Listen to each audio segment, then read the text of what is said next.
Hoje estreamos o novo ciclo, o segundo ciclo de palestras, de webinars sobre a BNCC na prática.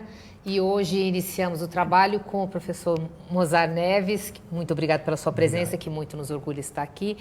Esse ciclo tem como objetivo aprofundar os estudos da BNCC. O ano passado iniciamos já com esses estudos e apoiar ou acompanhar a implantação da BNCC nas escolas. O professor Mozar é diretor de articulação de inovação do Instituto Ayrton Senna, professor da Universidade Federal de Pernambuco desde 77, foi secretário de Educação de Pernambuco de 2003 a 2006, presidente executivo do Todos pela Educação de 2007 a 2010, trabalha ativamente nas áreas de políticas públicas da educação, é autor de livros sobre educação e já foi eleito como uma das 100 pessoas mais influentes do Brasil em 2008 pela revista Época. É graduado em Engenharia Química pela Universidade Federal de Pernambuco, doutorado em Química pela Universidade Estadual de Campinas e pós-doutorado em Química pela Politécnica de Milão, na Itália. E atualmente está me contando que está exercendo a função de responsável pela formação, de estruturar o programa de formação de professores no MEC, certo? No Conselho Nacional de Educação. Eu retornei ao Conselho, havia deixado em 2013 e voltei agora para mais 4 anos. Aproveitando que a gente está falando do professor como autoria, vou mostrar para vocês o material que a Fundação Santiliana está saindo do forno, esse material produzido agora. Em breve vocês vão ter disponível para acessar gratuitamente o download desse livro, que o título tem Sem Educação Não Haverá Futuro. Acho super pertinente o tema e acho que a gente vai poder abordar um pouco dos tópicos que tem aqui no livro, que eu já tive a oportunidade de ler, que está brilhante, professor.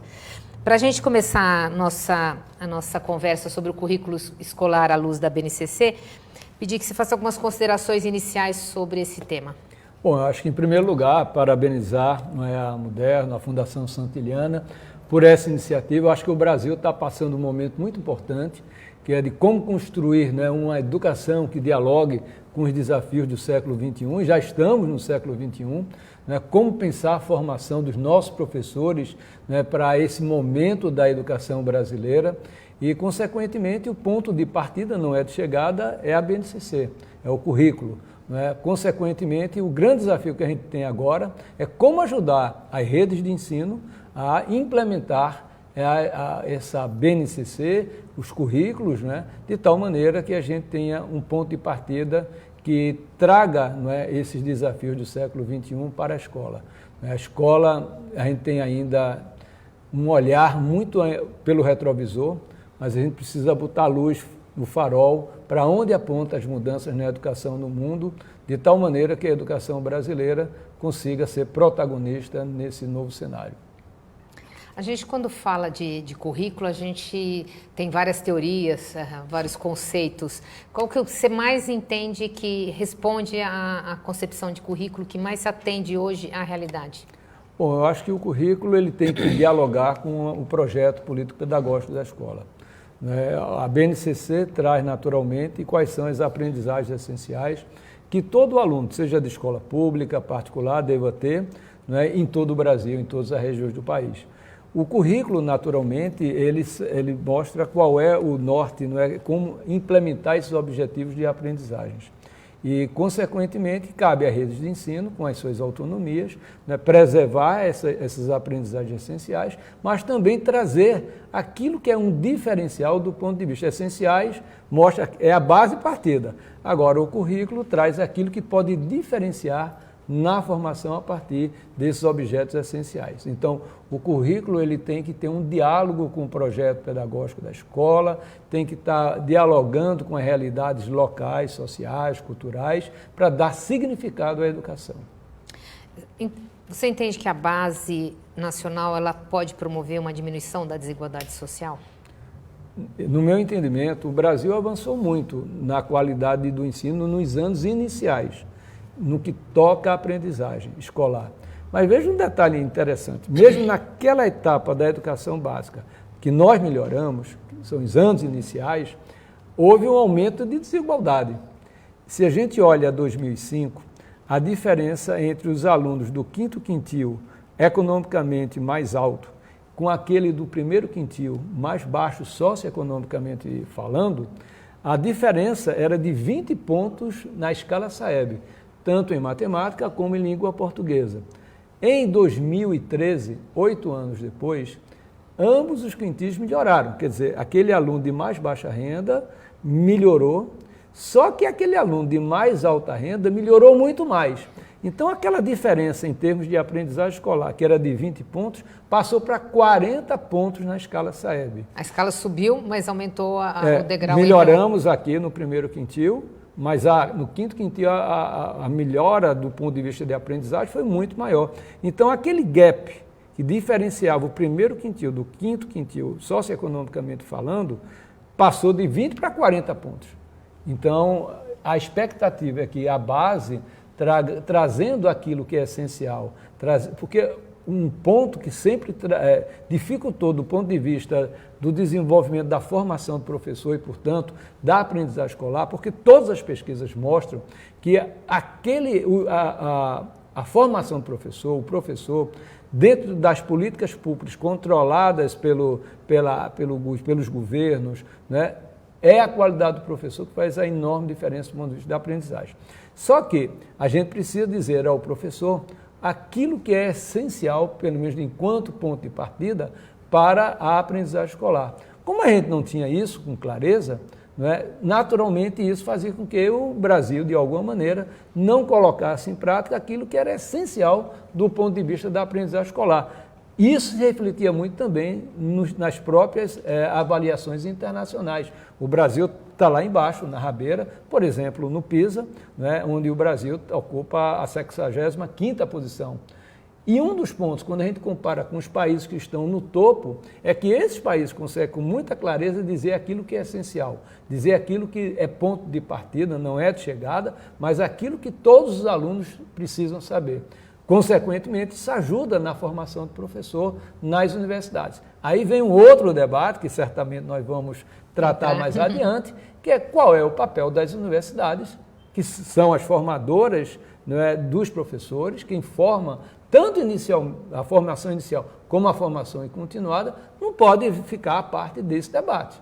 Né? O esforço que o país fez nesses últimos 3, 4 anos para ter esses objetivos de aprendizagem, né, as aprendizagens essenciais que estão contidas na base, as universidades não podem dizer que isso não é comigo. Muito pelo contrário. Isso é essencial para o futuro da universidade.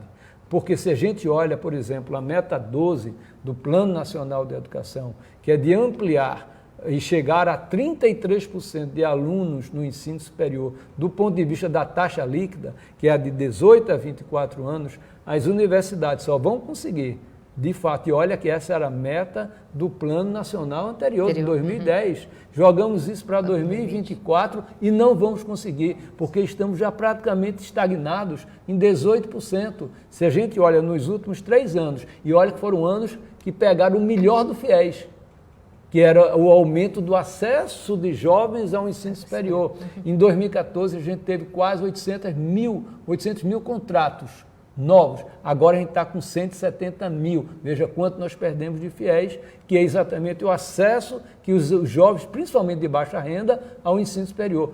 Caiu, e eu acho que nós vamos cair também na taxa de acesso ao ensino superior.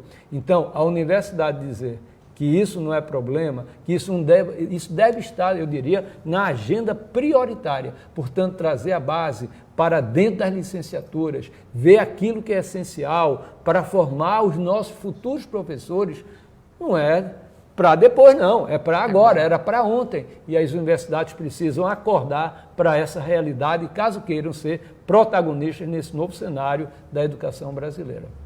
Você estava trazendo a questão do projeto político-pedagógico do PPP, do projeto educativo, cada escola chama de um jeito, que ele tem que explicitar esse currículo, né? Ele explicita o desejo da comunidade de organização. Para que isso aconteça de uma maneira colaborativa, você pode conversar um pouquinho com a gente, assim, como organizar dentro da escola para que a elaboração e construção disso, seja do currículo, do projeto, seja verdadeiramente colaborativo? Há uma figura nas escolas que às vezes não se dá à luz, que eu acho que deveria se dar. É o coordenador pedagógico.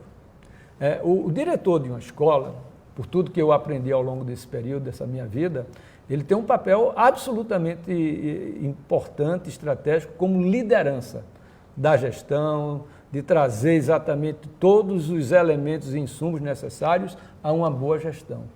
Entretanto, cabe ao coordenador pedagógico, a partir desse projeto da escola, orientado a partir da rede, olhando aquilo que é essencial a partir da base, que não pode ficar de fora, o coordenador tem um papel da formação dos professores, da política de formação, cabe ao coordenador. É ele que, de alguma maneira, vai trazer aquela formação, mão na massa, em serviço, e que precisa, como eu disse, do papel e da presença das universidades. Então, o coordenador pedagógico é o grande líder desse processo, na minha opinião. O diretor ele vai ter que cuidar de tantas coisas que cabe ao coordenador esse papel do que toca a formação e, principalmente, colocar em prática e a construção do próprio currículo. Então, trazer, primeiro, os professores da escola, né, a partir daquilo que é essencial e está posto na base, para essa discussão. E construir, portanto, com a participação dos alunos e das famílias, até porque o artigo 205 da Constituição diz que é dever do Estado e das famílias a oferta educacional, em colaboração com a sociedade. Então, um projeto pedagógico que não dialoga com as famílias, que não traz a sociedade para contribuir para o desenvolvimento pleno dos nossos alunos, a Constituição fala de pessoas, mas a LDB, que trata da educação, já fala dos estudantes. Então, no meu entendimento, um currículo tem que ser uma construção coletiva, não é que seja capaz de incorporar esses objetos de aprendizagem essenciais que estão postos na base, mas trazendo exatamente também aquilo que dá alma ao currículo, que são as pessoas. E as pessoas são professores, são os alunos e as famílias. Estou entendendo o que você está dizendo, tanto a articulação, parte de coordenação, que aconteça efetivamente a participação, mas também para que essa participação seja mais qualificada, esse professor tem que ter um estudo e entender realmente o que se trata para poder participar de uma maneira mais efetiva, correto? Exatamente, ou seja, dar significado à educação. A educação não é somente os aspectos cognitivos. E a base traz isso com muita clareza, ao colocar 10 competências, que não só são os aspectos cognitivos, mas os aspectos sociais, emocionais, éticos, né? E isso só pode se efetivar na prática se tiver o engajamento, que, na minha opinião, é uma palavra absolutamente chave para o sucesso escolar. Se não houver o engajamento dos professores, portanto, dar clareza ao projeto pedagógico. Quando eu era secretário em Pernambuco, quando eu chegava normalmente nas escolas, eu perguntava, cadê o projeto pedagógico? A escola tem.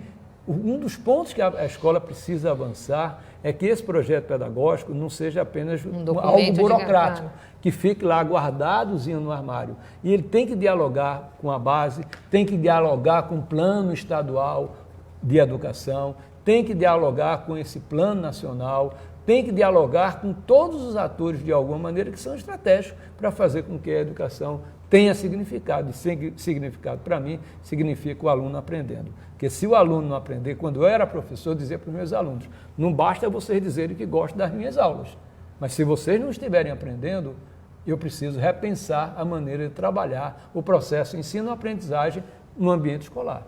Se for feito de uma maneira colaborativa, é o primeiro passo para que ele seja vivo, porque um documento que é feito apartado do movimento da escola, ele está fadado a ser realmente um documento burocrático. Se é colaborativo, ele já é vivo, né? Porque todo mundo tem uma participação e uma corresponsabilidade na construção desse currículo. Tem uma coisa que para mim é fundamental, ouvir as pessoas.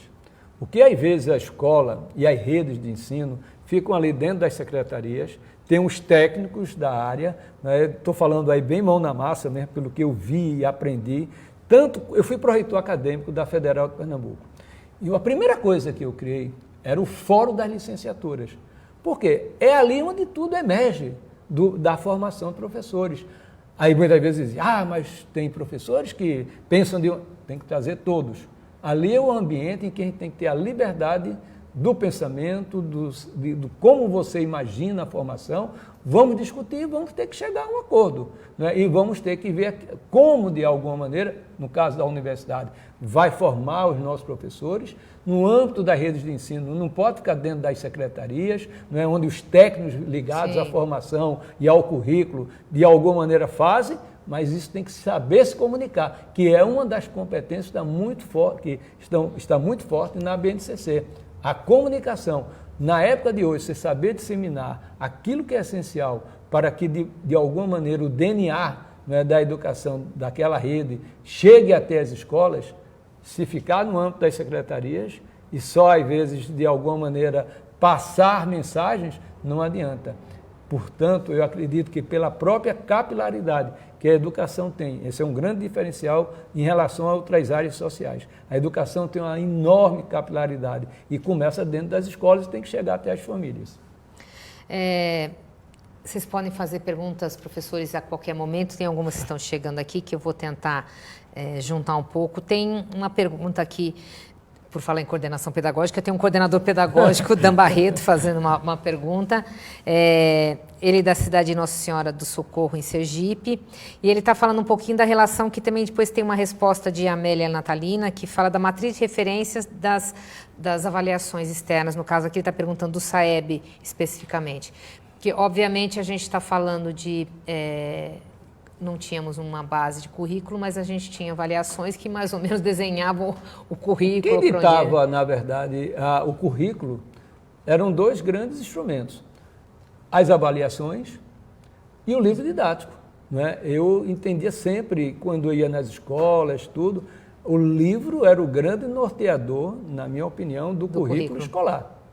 Então, essa questão da autonomia da escolha e da qualidade da escolha é fundamental, porque ainda vai continuar. Eu entendo que o papel do PNLD, do livro didático, da qualidade do material didático, olha, continua sendo ainda o grande instrumento. Por isso que a transição para colocar e implementar a Base Nacional Comum vai passar pelo material didático, na minha opinião. É onde os professores tomam como uma grande referência.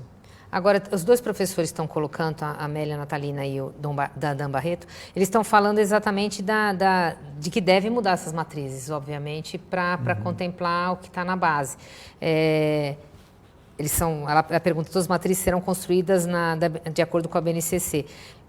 Obviamente que isso também não é algo mágico, né? Tem um prazo, tem um movimento. Até lá, isso não dificulta a implantação? Olha, a gente vai ter, como a gente diz popularmente, mudar o pneu com o carro em movimento.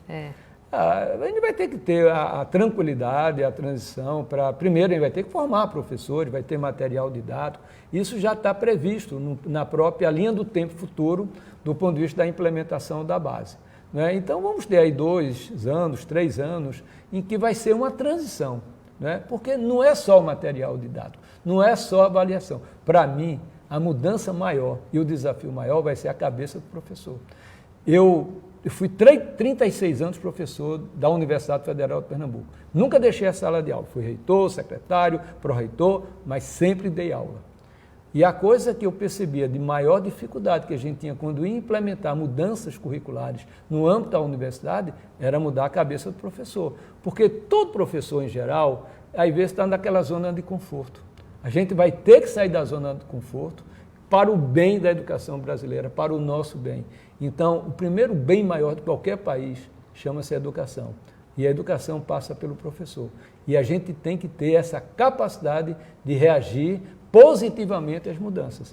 E isso significa mesmo sair da zona de conforto, preparar novas aulas, se dedicar a estudar. Não é o professor que não estuda, que não tem acesso ao conhecimento, não consegue fazer com que o aluno também aprenda. O direito à aprendizagem, para mim, passa pelo direito ao conhecimento e, portanto, do estudar do professor.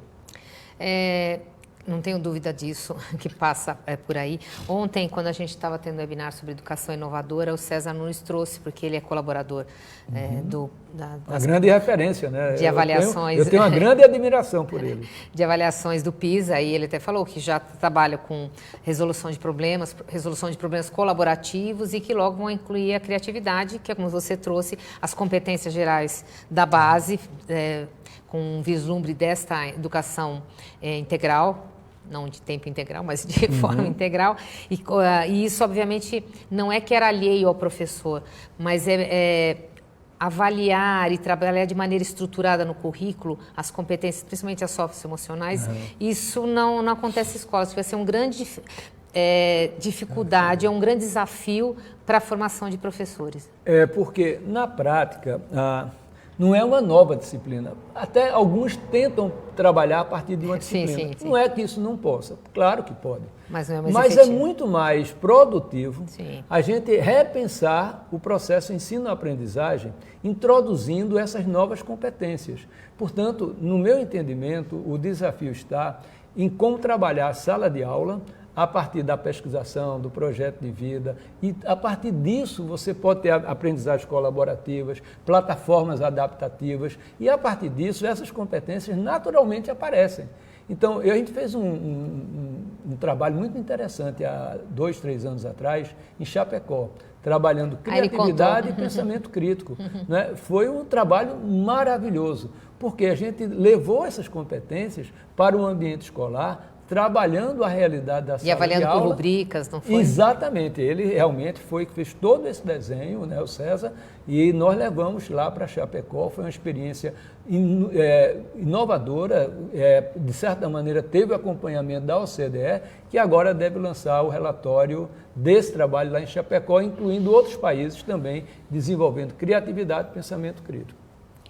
A professora Juliana Vasconcelos, ela traz uma questão aqui que também está relacionada à formação do professor, que é a adaptação do currículo a crianças com desenvolvimento atípico. De acordo com a BNCC, na verdade, creio que ela está falando, alguns chamam de inclusão, as crianças que fogem um pouco dessa curva normal e que a gente precisa considerar, sejam de alto desempenho ou qualquer outra dificuldade. Olha, eu acho que um outro ponto que a gente precisa dar acesso ao conhecimento ao professor é das ciências para a educação.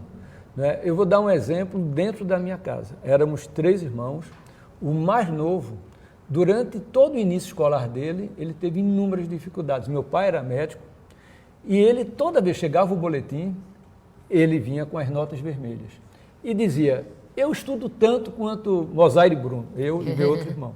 E o Douglas, que era o que tinha dificuldades, não sabia, meu pai também não sabia, você precisa estudar mais, é o que dizia, é a frase mais fácil, né? Você precisa estudar mais. Ele dizia: mas eu estudo tanto quanto eles. A gente só foi descobrir 3 anos depois, já com perto de 10 anos, que ele tinha um problema de dislexia, era dislexo, e ele tinha naturalmente as dificuldades de toda criança dislexa. Hoje, graças às ciências para a educação, né, a neurociências, a gente sabe que uma criança dislexa, ela aprende mais, por exemplo, se as frases forem curtas e espaçadas uma das outras. Com isso, ele consegue desenvolver níveis de aprendizagem próximos àquele de um aluno que não tem essa dificuldade. São só estratégias diferentes. São estratégias, só que o professor precisa ter conhecimento disso. Então, a neurociência, as ciências para a educação precisam chegar lá na sala de aula, precisam estar nas políticas públicas. Nesse sentido, o Instituto AICN, há mais de 4 anos, vem apoiando um grupo, uma rede chamada Rede CPE, Ciências para a Educação, que é liderada pelo professor Roberto Lente, né, onde inclui 120 grupos de pesquisa. Então, se vocês entrarem em Rede CPE, os professores podem ter acesso a muitos conhecimentos que não estão necessariamente nos livros didáticos, né, mas que precisam ser incorporados de alguma maneira a esse processo de aprendizagem.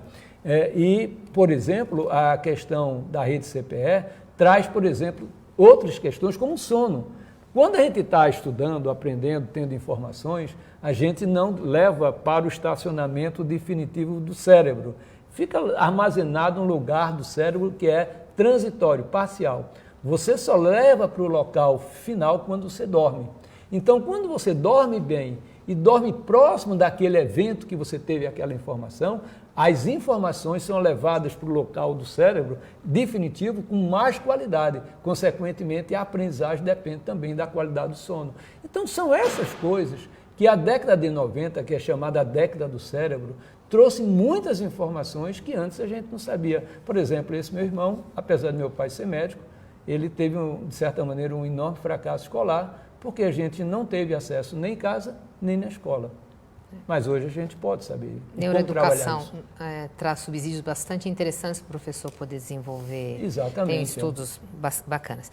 Tem algumas questões aqui. Uma delas, estão falando um pouquinho na construção do currículo, a parte regional, porque está previsto na base uma construção regional estadual, tem um currículo estadual, um currículo municipal e o currículo da escola, o projeto da escola, que tem essas particularidades e especificidades da própria instituição escolar. A pergunta está acontecendo aqui, como conseguir elaborar um currículo que contemple essas diversidades regionais? Bom, eu acho que, em primeiro lugar, tem que ter, na minha visão, uma articulação das redes de ensino com as universidades. Mais uma vez, eu estou insistindo muito com isso. Eu acho que eu vou ser um chato, porque se a universidade não participar disso, os futuros professores saem da universidade. Né? A universidade tem todas as grandes áreas do saber, do conhecimento. Então, podem contribuir muito, e elas estando e tendo um compromisso com o desenvolvimento local, não é só econômico, não é só social, não é só o desenvolvimento humano, mas todas as dimensões do desenvolvimento, pode ajudar muito as redes de ensino a construir currículos que dialoguem com as realidades locais. E, consequentemente, vai ter um alinhamento muito importante, não só do currículo, mas da formação do futuro professor e da formação continuada dos professores. Então, a meu ver, essa questão passa por um alinhamento, por uma estratégia articulada, não só da rede estadual com os municípios, né, com as redes municipais, mas com a participação efetiva das instituições formadoras. Tem a professora Juliane Oliveira, ela faz uma pergunta com relação ao ciclo de vida do currículo. Ele tem um ciclo, ele tem um tempo de duração, uma validade? Olha, durante todo o debate da BNCC, e foi muito importante o movimento pela base, eu acho que foi um movimento da sociedade organizada, que ajudou muito a trazer insumos de outros países que passaram por essa mesma experiência do Brasil. Da Austrália, da Inglaterra, Nova Zelândia. Né? São países que mostraram o seguinte, você faz aquele primeiro movimento, faz esse primeiro esforço de implementação, faz aquele negócio do erro e do acerto, não inova quem não erra. Sim. É muito importante que a gente não tenha medo de errar. Não é? Nós vamos estar num momento de inovação da educação e, para isso, vamos ter que estar livres para, eventualmente, claro, acertar, mas também para errar. E os erros vão nos ajudar a aperfeiçoar o desenvolvimento do currículo e da formação. Então, é natural o erro. A minha geração era uma geração que era tido de exitosa, né, de grande êxito, quando você ia muito bem na prova.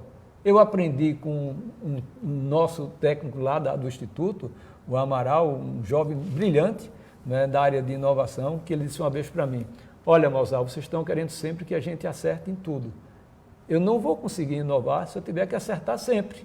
Então, a inovação tem que ter um diálogo com o erro. Então, esse período de adequação, de aperfeiçoamento, é um ciclo, né, em que você alimenta o aperfeiçoamento com erro e com acerto, e com estudo, formação dos professores. Então, tudo isso vai nos ajudar a trabalhar um currículo que dialogue com as necessidades dos dias atuais e futuros.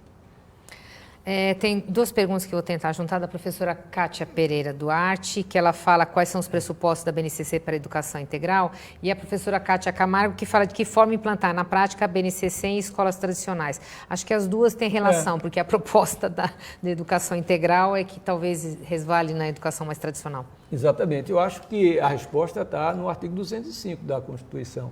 Porque no artigo 205 e no próprio artigo 2º da LDB, eles não falam em qualquer educação, falam educação que leve ao desenvolvimento pleno das pessoas. Então, ter isso em mente significa ter a questão da educação integral dentro do eixo norteador, né, da BNCC. Isso passa em promover a visão do estudante. A gente precisa formar jovens que tenham a capacidade de serem jovens solidários, jovens antenados com as mudanças, abertura ao novo, jovens autônomos, porque hoje o mundo, com as descontinuidades tecnológicas, e com essas transições cada vez mais intensas no modo de vida das pessoas, a gente precisa estar formando pessoas que tenham capacidade de se adequar a essas mudanças. E não ficar restrito exatamente àquelas coisas do passado, aquelas caixinhas, aquelas coisas em que você esperava que alguém mudasse o mundo. Hoje o jovem tem que mudar o mundo, ele tem que estar apto a ser um protagonista desse novo cenário. A outra coisa é também a integração curricular. Eu ontem estava conversando muito com a Bernadette Gatto, que para mim é uma das grandes referências né, da formação de professores, de currículo no Brasil. Uma pessoa brilhante. né? E ela dizia, e eu concordo plenamente com ela, a fragmentação é um dos piores problemas que a gente tem hoje na educação brasileira. Desde a universidade, quando a gente faz aquela formação por créditos, olhando aquelas caixinhas, aquelas janelinhas, a gente perde uma enorme oportunidade de trabalhar a interdisciplinaridade. Então, significa com isso que a gente vai ter que aproveitar agora a base, a formação, a educação integral, que estão postos nas 10 competências, né, resolução de problemas, pensamento crítico, criatividade. Isso são aquelas abordagens, aquelas competências necessárias. Passa pela educação integral, visão do estudante, protagonismo, autonomia, que está lá na competência 9 e 10 da BNCC, e passa naturalmente por algo que é essencial, que é o projeto de vida do jovem. Se a gente trabalhar o projeto de vida do jovem, eu acho que a gente dá significado à participação do jovem na escola. O jovem quer uma escola que caiba na vida. Se ele não encontra, ele entende que aquela escola não tem significado para ele. Então, eu vejo cada vez mais importante a gente colocar o estudante como nosso grande eixo norteador, a grande bússola que a gente tem que seguir, trabalhar para que ele possa se desenvolver. Porque a mudança que a escola precisa levar em conta um outro fator importante, e não só a universidade, a mudança no mundo do trabalho. Veja, o artigo 205 da Constituição também fala no seguinte: para que a gente quer desenvolver plenamente as pessoas? Para prepará-las para se tornarem pessoas cidadãs, né, bem informadas, eticamente, e para o exercício do mundo do trabalho. Só que o mundo do trabalho também está mudando rapidamente. Não é? Hoje a gente está vivendo a 4ª revolução industrial, que é a automação, que vai impactar por baixo 400 milhões de pessoas em todo o mundo. No Brasil, o impacto deve ser da ordem de 16 milhões nas suas atividades laborais. Então, não dá para a gente pensar numa escola, e principalmente agora com a reforma do ensino médio, que um 5º eixo, que é a questão da formação para o mundo do trabalho, que não dialogue com essas mudanças que nós estamos vivendo. E já tem uma 5ª que o Japão trouxe agora, num recente debate lá em Buenos Aires, que é a partir da inteligência artificial. Você usar a inteligência artificial para a educação para gerar uma grande plataforma adaptativa em que o professor possa continuamente receber relatórios dos seus estudantes sobre o andamento de cada um, porque no passado, e eu prefiro dizer no passado, eu sou otimista, não é? A gente trabalhava a média das turmas, porque a gente não tinha como conhecer, por exemplo, o trabalho e o desenvolvimento de cada aluno. Eu, enquanto professor, eu olhava como é que estava a média. Eu me lembro que entre os colegas, como é que está a média da tua turma em Química Geral, que era uma disciplina que eu ensinava. Aí eu olhava que a minha ou podia estar acima ou abaixo de um colega. E a gente sabia mais ou menos como é que estavam os alunos do ponto de vista do caminho dos objetos de aprendizagens. Mas hoje, com a inteligência artificial, as plataformas adaptativas, você pode gerar relatórios de cada aluno e de cada turma. E aí você pode saber como é que seu aluno está desenvolvendo, está caminhando em relação aos objetos de aprendizagem. E aí você pode dar uma maior ou menor atenção a um ou outro aluno para que ele possa não ficar para trás e, portanto, caminhar de forma equânime em relação à turma. Claro. Até a pergunta do professor André Leone Facundo tem a ver um pouco com o que você já disse, que ele está perguntando, ele é estudante de geografia, e ele está estudando a base e ele quer entender como que a base pode ser, lançar a mão da base para uma aprendizagem significativa e uma aprendizagem por competências, que é um pouco o que você estava contando agora, mas ele gostaria de dicas para a construção de um currículo com abordagem interdisciplinar, algumas questões mais práticas para quem está estudando. Eu acho que isso aí é um desafio ainda. Como eu disse, a gente sofre ainda da fragmentação, você não encontra ainda exemplos da interdisciplinaridade. O Enem até começou a induzir essa mudança, né, trazendo questões que pudessem dialogar por áreas de conhecimento e principalmente agora com a própria reforma do ensino médio, a gente vai ter que fazer o esforço de sair da nossa caixinha e começar a trabalhar as outras caixinhas das áreas de conhecimento. O Instituto, por exemplo, Ayrton Senna, ele vem desenvolvendo e aprendendo com as redes de ensino também a trabalhar por áreas de conhecimento e tem aquilo que a gente chama do núcleo articulador. O núcleo articulador trabalha o projeto de vida, pesquisação e trabalho interdisciplinar. Então, você trabalhando por projetos inovadores e trazendo áreas diferentes para poder construir o conhecimento. Vamos tentar, na prática, dar um exemplo, né? A pintura rupestre. Né? Pintura rupestre São pinturas que são muito ricas no nosso país, principalmente em algumas áreas. No Nordeste você tem abrigos rupestres, no Piauí, que são fantásticos. Ora, o arqueólogo que trabalha a pintura rupestre vai fazer análise daqueles pigmentos. No passado fazia muito pelo ambiente, pela coloração. Hoje você pode fazer por métodos físicos de análise.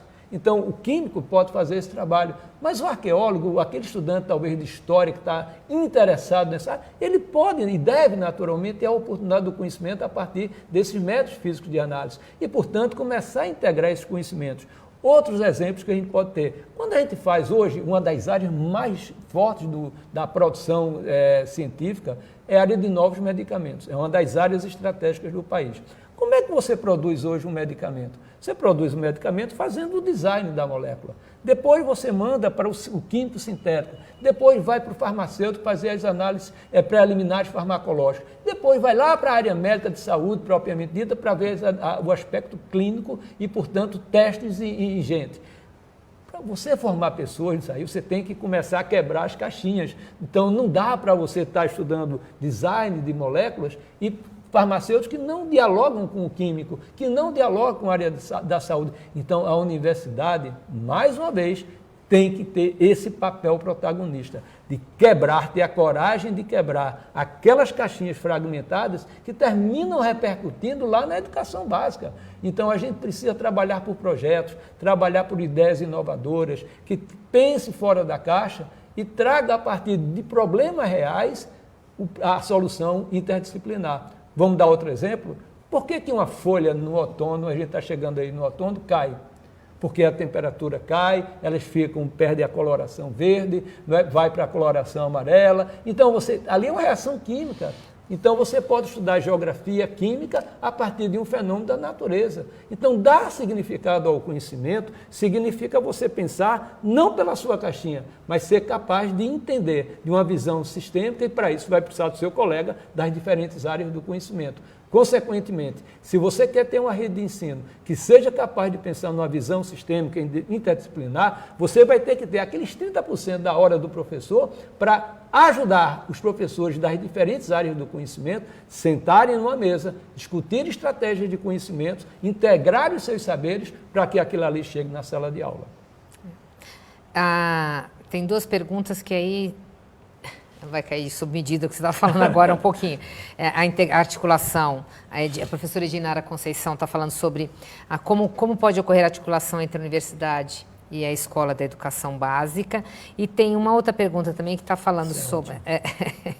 na verdade, eu achei mesmo que você ia gostar dessa pergunta. E tem uma outra também que fala aqui, que Thaís Guedes, ela fala que não seria o momento das universidades oferecerem formação para os municípios na elaboração dos currículos e PPPs?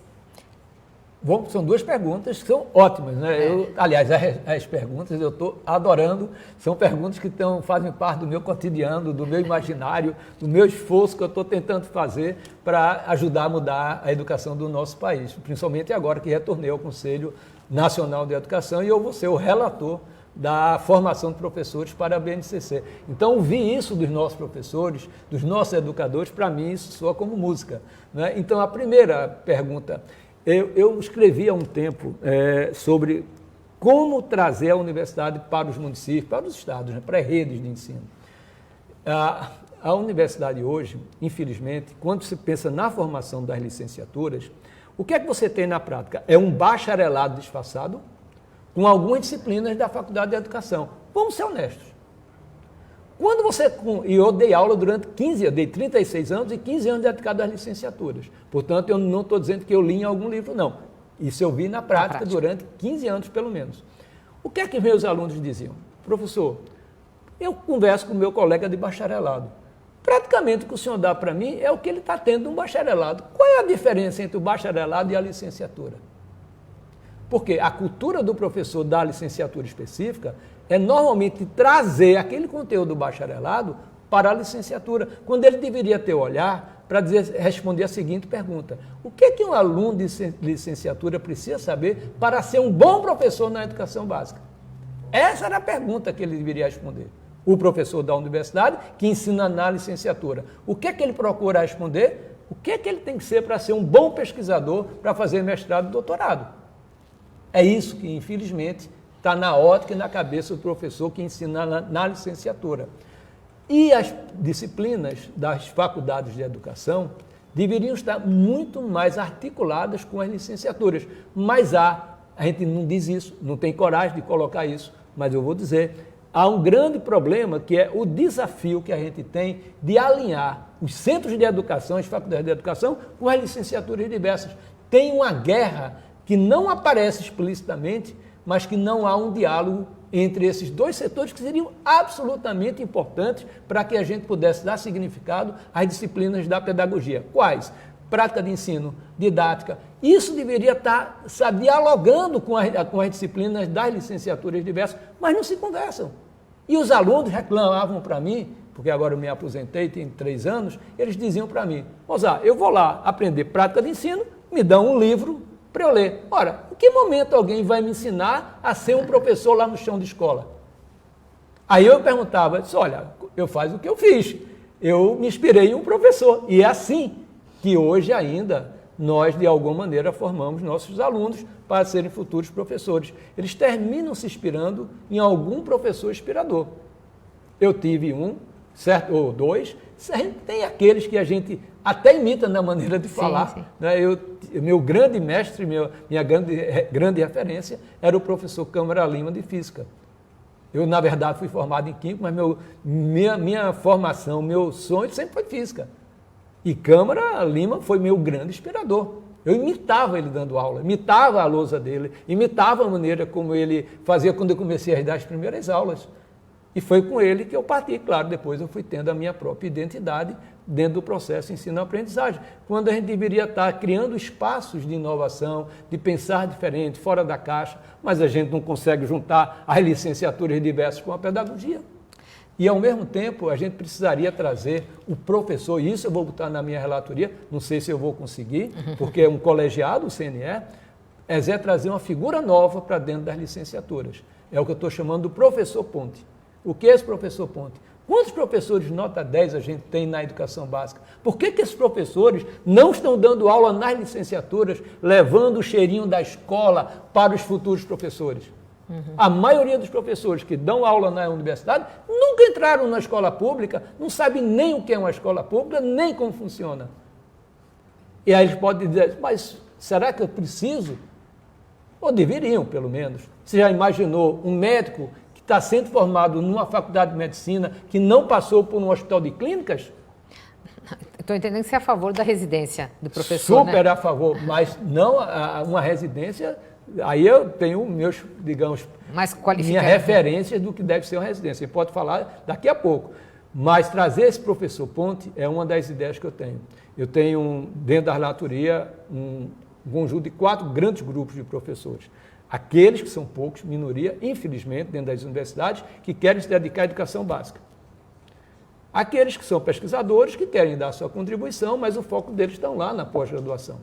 O terceiro grupo, que são esses professores que estão na educação básica, os professores nota 10, são referências, e a gente tem bons professores na educação básica. A gente deveria trazer parte da carga horária deles para dentro da universidade, para que eles possam dizer como é a realidade. Quantos professores de Química, quando eu fui secretário de Pernambuco, que eu conheci, que eram ótimos professores de Química e que poderiam levar luz para aquilo que é essencial para que um professor que vai sair formado da universidade deveria saber enquanto futuro professor de Química para a educação básica. E o quarto grupo é o que eu chamo do professor visitante. A gente tem isso na pós-graduação, na pesquisa. A gente deveria trazer também, e aí eu defendo outra coisa, Instituto Nacional de Formação de Professores, articulado com o Instituto Local de Formação de Professores dentro das universidades, para a gente alinhar esses 4 grupos. Esse quarto que eu estou me referindo é um professor visitante que vem trazer inovações no campo tecnológico, que eventualmente dentro daquele grupo de professores não tem aquela expertise.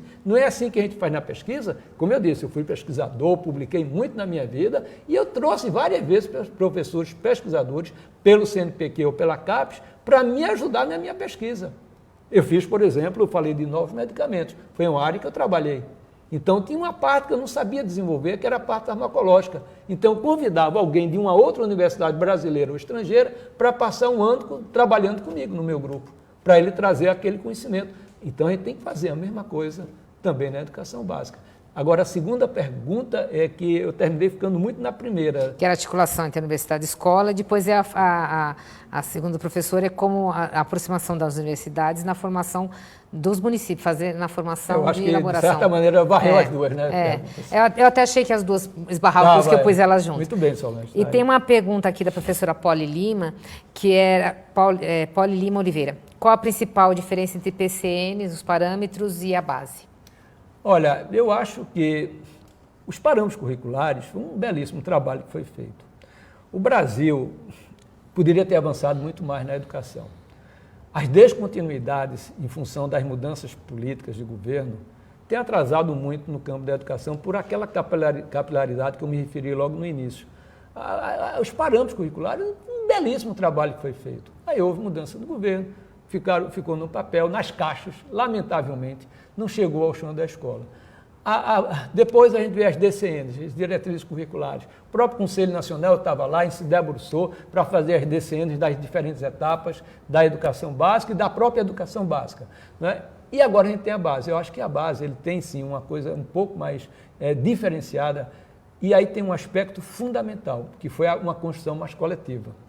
Eu acho que o fato de a gente ter mobilizado o país, ter construído de maneira mais articulada com vários outros atores, veja que a gente passou por diferentes ministros de educação, por 2 ou 3 governos, né?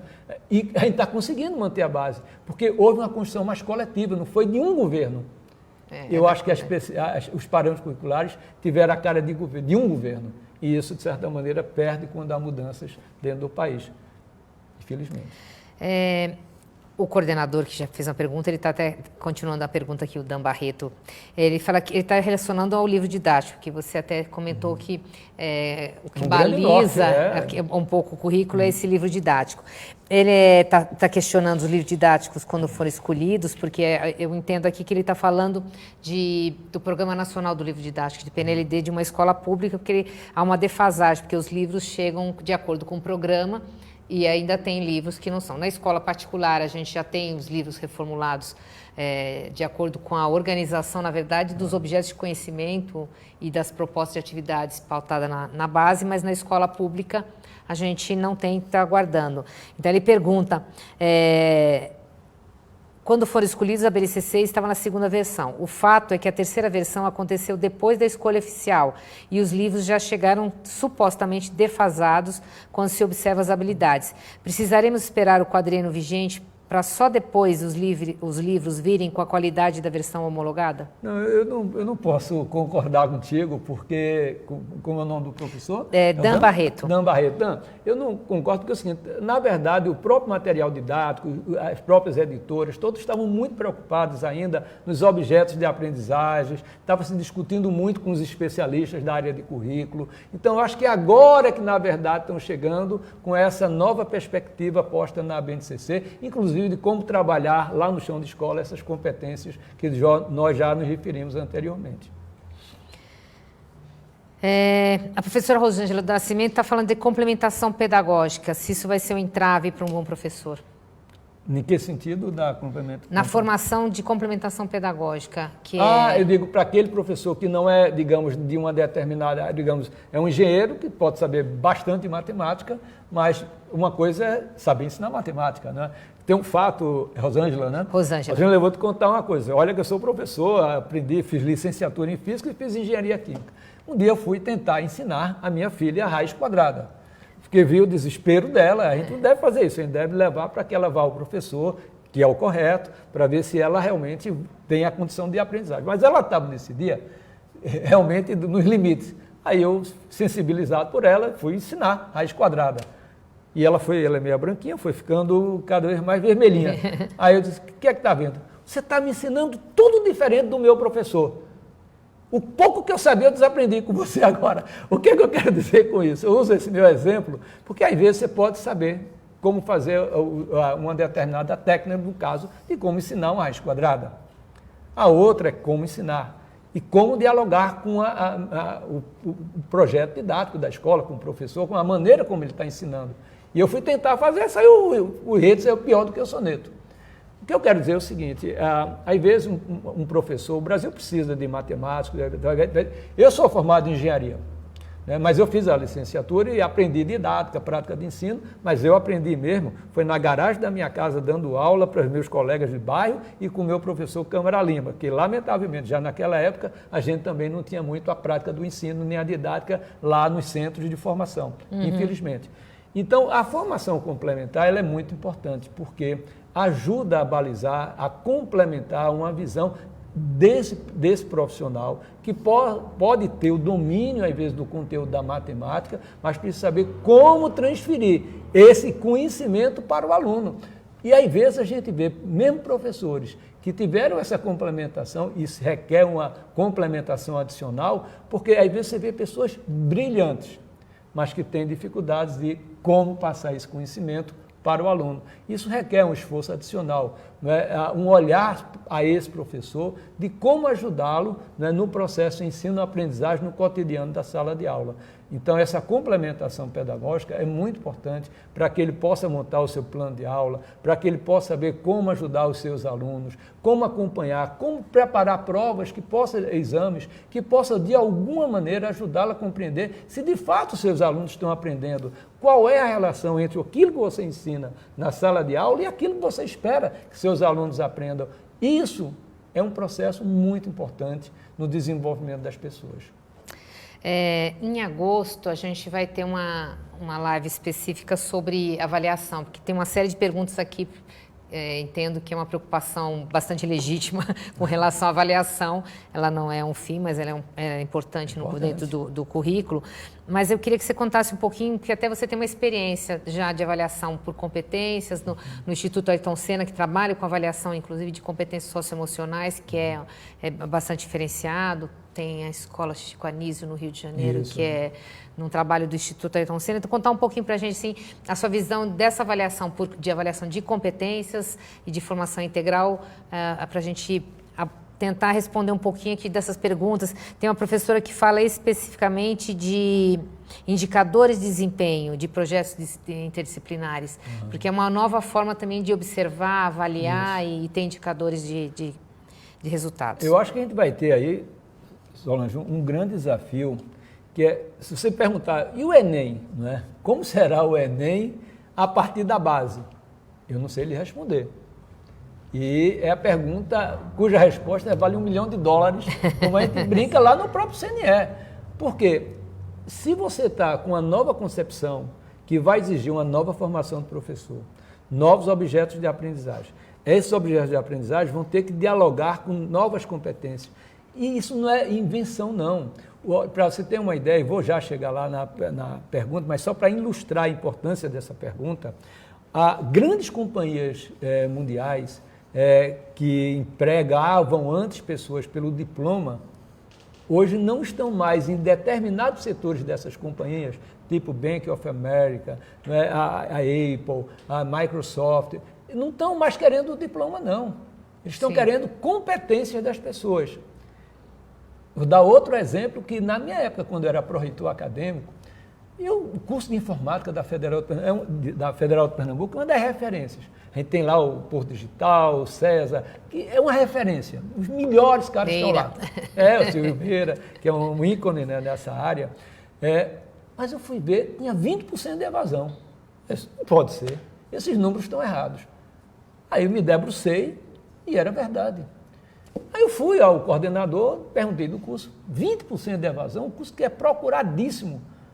As empresas com os alunos com 2, 3 anos, sem concluir, que são 4, 5 anos, ligavam, faziam entrevista com os alunos e já levavam os alunos embora, porque eles já tinham competências necessárias, desenvolvidas, para aquilo que as empresas queriam, e ganhando mais do que os professores da universidade.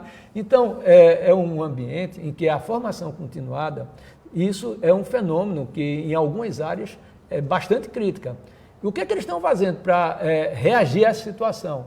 É ficar refém desse quadro? Não. Lá em Portugal, por exemplo, que é um país que tem melhorado muito no PISA, no sistema de avaliação, desde 2000, é um país que avançou muito, né, e só vem crescendo, eles fazem lá eles chamam a licenciatura, o bacharelado, que lá é o inverso daqui, né, porque a licenciatura aqui lá é bacharelado. Eles estão fazendo o que eles chamam de nível 1 e nível 2. Nível 1 é exatamente porque esses alunos com 2 anos e meio já têm competências para várias profissões.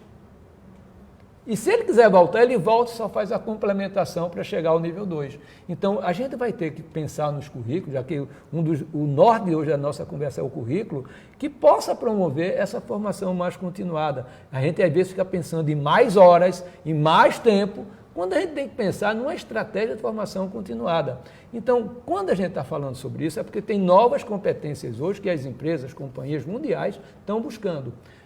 A questão é, como disse a nossa colega, como a gente vai colocar isso no sistema de avaliação?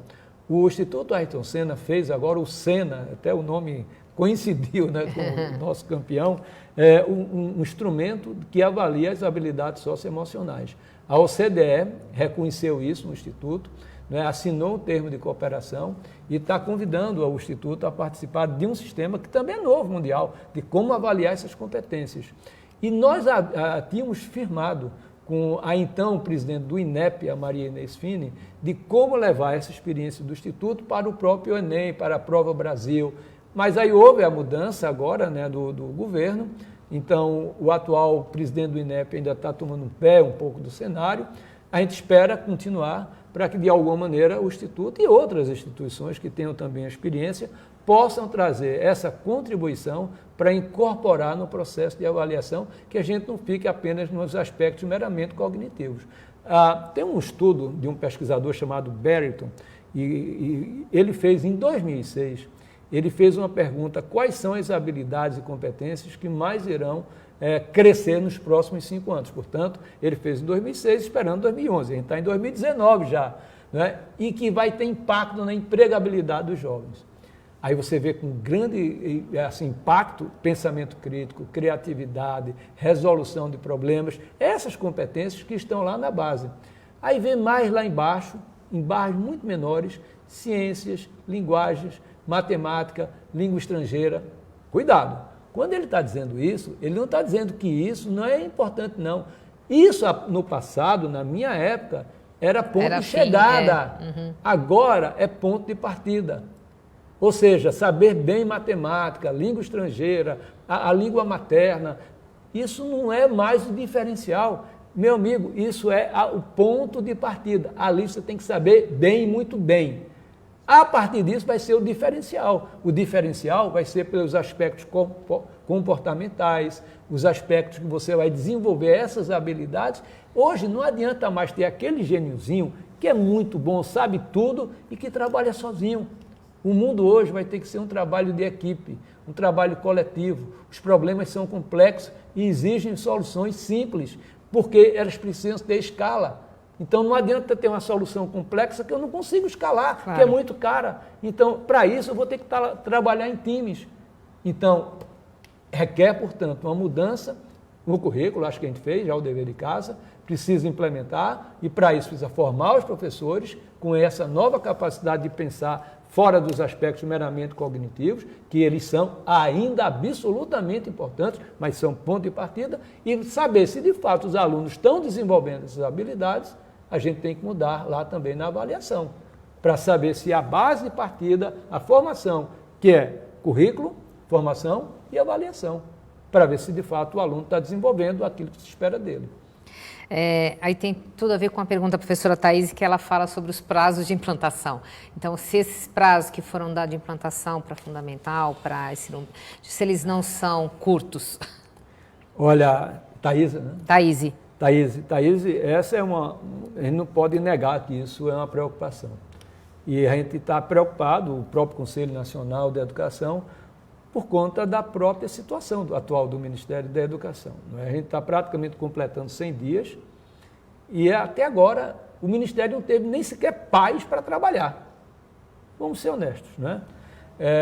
E isso tem atrapalhado, e tem bons técnicos lá.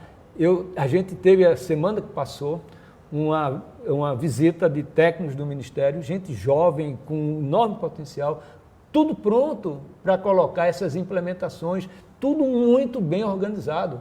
O Danilo, o Isna, que era lá de Goiás, gente jovem muito bem preparada e pronta para atuar. Estão precisando ter confiança, tranquilidade, para ir para as redes de ensino e poder realizar o trabalho deles. Eles estão muito bem preparados. Precisa dar tranquilidade ao Ministério para que a gente não perca tempo no no quesito implementação. Eu posso assegurar que o que eu vi dos técnicos na semana passada no Conselho Nacional de Educação está tudo muito bem planejado, inclusive com recursos. O que a gente precisa é sair do Ministério, ir para as redes de ensino, trazer com tranquilidade. Tudo isso está sendo preparado por pessoas muito bem preparadas, que são técnicos, historicamente estão no Ministério da Educação. Eu recebi a informação aqui da equipe que a nossa audiência só está crescendo, mas infelizmente a gente está no fim do tempo que a gente tinha. Eu acho que tem muitas perguntas para serem feitas, mas a gente tem um compromisso também com o horário. Alguns minutinhos para suas considerações finais, um recado para esses professores que estão nos assistindo e que por si só já são diferenciados, porque estão se esforçando para se informar, para poder fazer uma transformação. Bom, em primeiro lugar, eu queria muito agradecer a audiência de vocês. Acho que sem vocês não fazia sentido nada do que a gente está fazendo. Eu acho que vocês é que nos alimentam, com toda essa energia. São vocês que estão fazendo o grande esforço de mudar a educação. O nosso papel é ajudá-los. Como contribuir para que vocês possam ter êxito. Todo professor quer ter sua maior realização na sala de aula, que é fazendo com que os seus alunos aprendam. Ter um êxito no seu cotidiano, no seu projeto pedagógico, transformar a sua escola cada vez mais uma identidade com o mundo em que ela está inserida. Então, parabenizo também a Editora Moderna, a Fundação Santiliana, por essa oportunidade. E, apesar do tempo aqui ser limitado, eu quero deixar também o meu e-mail. Infelizmente, eu não tenho Facebook, eu não tenho Instagram. Eu quero ter um pouco de paz também, um pouco na minha vida. Todo mundo me critica muito porque eu não tenho essas coisas. Eu acho que cada um tem que saber o seu limite, não é? Então, eu tenho muito o meu limite, eu preciso ter tranquilidade e paz. Eu falava há pouco sobre a questão do Ministério. Eu acho que a gente tem que dar um tempo, você, professor, para você mesmo, fazer suas reflexões, olhar aquilo que você pode melhorar, ter humildade e tolerância. Esse é um binômio muito importante para o mundo atual. Humildade e tolerância. Humildade para saber aprender com o seu colega, com o outro, e tolerância para ouvir, às vezes, a opinião diferente da sua. Então, é preciso que a gente tenha tempo também para que a gente possa fazer uma reflexão, para implementar uma base, num momento de tanta efervescência no mundo, não é só aqui no Brasil, no mundo. A gente está passando por grandes transições no mundo do trabalho, como eu falei. A gente mal conseguiu trazer a Revolução 4.0, a gente já está na 5.0. Então, precisa ter tempo para você. Procure ver a melhor maneira de como trabalhar a sua sala de aula. Entenda que cada aluno é um aluno e precisa de você. A sua aula pode fazer uma enorme diferença na vida das pessoas. Você tem essa prerrogativa de ajudar a construir um futuro melhor. E nós acreditamos em vocês. Agradeço muito a participação de vocês, agradeço muito, Mozar, pela sua contribuição, desejo muito sucesso nessa empreitada. Vou precisar. Fico feliz que seja você que está à frente. Uma coisa que eu terminei me esquecendo, de forma bem informal. Apesar do tempo, eu queria deixar meu e-mail, mozart, M-O-Z-A-R-T, @ias, de Instituto Ayrton Senna.org.br. Assim você pode mandar alguma pergunta e eu me dedico mesmo. Como eu não tenho Instagram nem Twitter, eu me dedico a dialogar com meus professores, meus colegas, durante o meu e-mail, durante esses momentos como aqui a gente está fazendo agora. Então pode mandar que eu respondo sim. A gente não tem mais tempo, mas tem perguntas, tem respostas às perguntas. Algumas perguntas têm respostas no livro. Então, também procurem o site da Fundação Santiliana para ter acesso ao material. É fonte aberta, não é? É fonte aberta. Não é livro que a gente vai vender. Não. Todos os meus livros eu agradeço muito à Fundação e à editora, porque a gente prefere muito mais do que vender, é deixar como fonte aberta para que os professores possam não só usufruir, mas também trazer contribuições para que eu possa melhorar na minha maneira de contribuir com a educação. E tem outros educadores como professor também que cedem os direitos para a gente poder fazer isso. Tereza Pérez, então acessem o site para vocês verem que tem uma série de materiais importantes, inclusive vários sobre a implantação da base. Essa live e todas as outras que a gente já fez no ano passado e do outro ciclo de educação inovadora estão disponíveis no Facebook e no canal da Moderna no YouTube. Então, quem quiser acessar ou divulgar para os professores estejam à disposição. Agradeço muito mesmo a participação. Convido vocês para a próxima que será dia 25 de abril, também nesse horário às 17 horas, em que a gente vai falar da relação escola e comunidade, que tem tudo a ver com o que a gente conversou, é a continuidade dessa conversa, que vai ser com a Helena Singer. Então, também dispensa comentários. Conto com vocês. Obrigada.